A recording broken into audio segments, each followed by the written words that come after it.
Hello, Richard Cole here on Rich is Talking. I thought today I'd concentrate on the kind of people that Joe Biden has nominated for his cabinet and were approved, and they're part of his administration now. It's kind of a crazy group of people, I think. So let's take the first one here, Secretary Granholm, her reaction to high oil price, high gasoline prices. Let's take a look at this.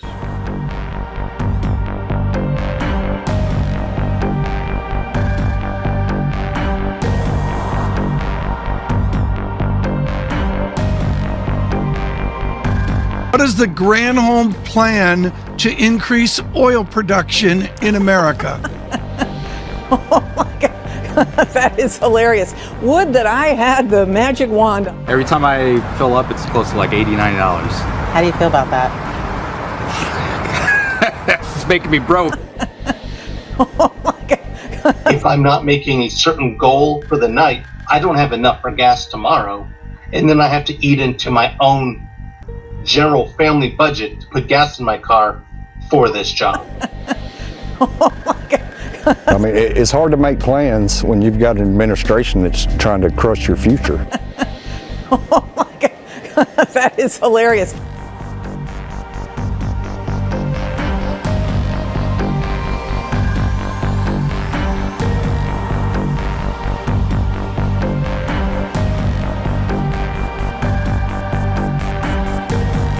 Yeah, so people are suffering from high prices, hard time buying food and everything, and she laughs and laughs and laughs. So that's her. She used to be the, I think she was the governor of Michigan. Anyway, that's one of them. The next one is a person who was nominated to be the Assistant Secretary of Health. And this is Senator Rand Paul questioning her, him, it, because it's a transgender and I don't know what it is. But take a look at this. The American College of Pediatricians reports that 80 to 95% of prepubertal children with gender dysphoria will experience resolution by late adolescence if not exposed to medical intervention and social affirmation. Dr. Levine, do you believe that minors are capable of making such a life-changing decision as changing one's sex? Well, Senator, thank you for your interest in this question. Transgender medicine is a very complex and nuanced field with robust research and standards of care that have been developed. And if I am fortunate enough to be confirmed as the Assistant Secretary of Health, I would look forward to working with you and your office and coming to your office and discussing the particulars of the standards of care for transgender medicine. The specific question was about minors. Let's be a little more specific since you evaded the question. So did you understand that answer? It was a no answer.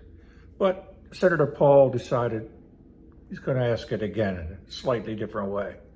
So he does. What I'm alarmed at is that you're not willing to say absolutely minors shouldn't be making decisions to amputate their breast or to amputate their genitalia. For most of our history, we believe that minors don't have full rights and the parents need to be involved.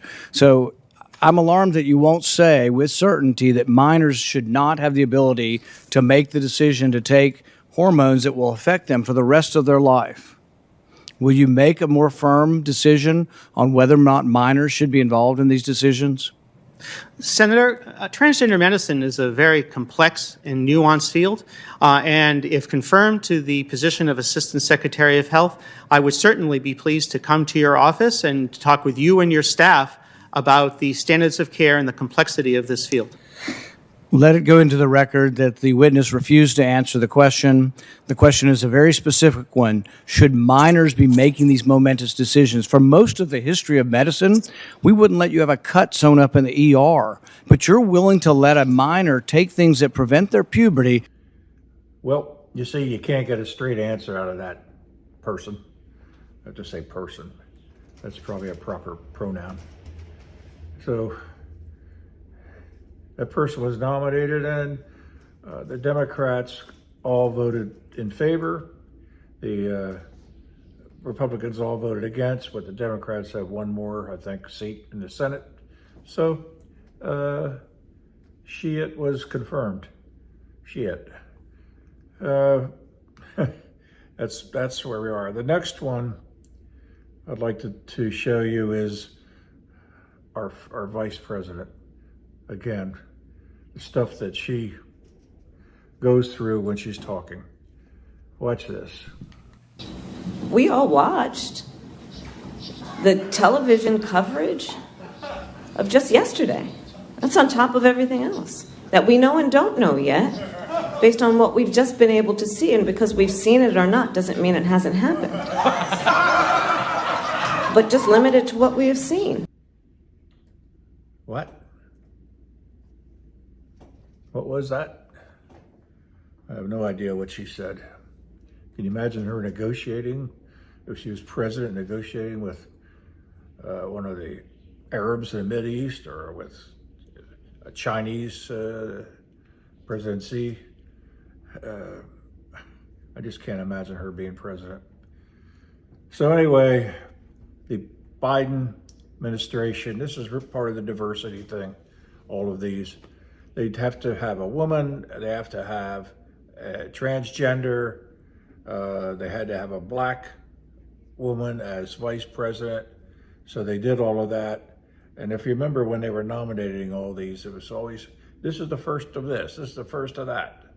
The first lesbian black woman is a press secretary, bragging about all that stuff. By the way, are they any good? I don't know. I don't know if they're any good, but we're meeting these quotas that we have. So that's the Biden administration. You people voted for him. Not you people, but some people out there did. I know people listening to this would have turned me off already. Here's another interesting thing not related to diversity. This is a well-known Democrat talking about the trials in New York. This is former Governor Andrew Cuomo. So I was always with you on the one in New York, the hush money trial. I don't think they should have brought that one. It was just always going to look like a sex case, and people were always just going to look at it that way. So anyway. That case, the Attorney General's case in New York, frankly, should have never been brought. And if his name was not Donald Trump, and if he wasn't running for president, I'm the former AG in New York, I'm telling you that case would have never been brought. And that's what is offensive to people. And it should be. Can you believe that? He said he used to be the Attorney General of New York, and he was. Never would have brought those cases. It's all political. He's admitting it. He's saying it is. And the public knows it. They are, if there's any question, there isn't now. The Justice Department is using their power to go after Trump because he's running against Biden. It's a horrible thing they're doing. And you people supporting Biden, just have your eyes closed, you refuse to accept it, but that's what's going on. That's my episode this week, and hope you enjoyed it. Do me a favor, if you haven't subscribed yet, hit the subscribe button.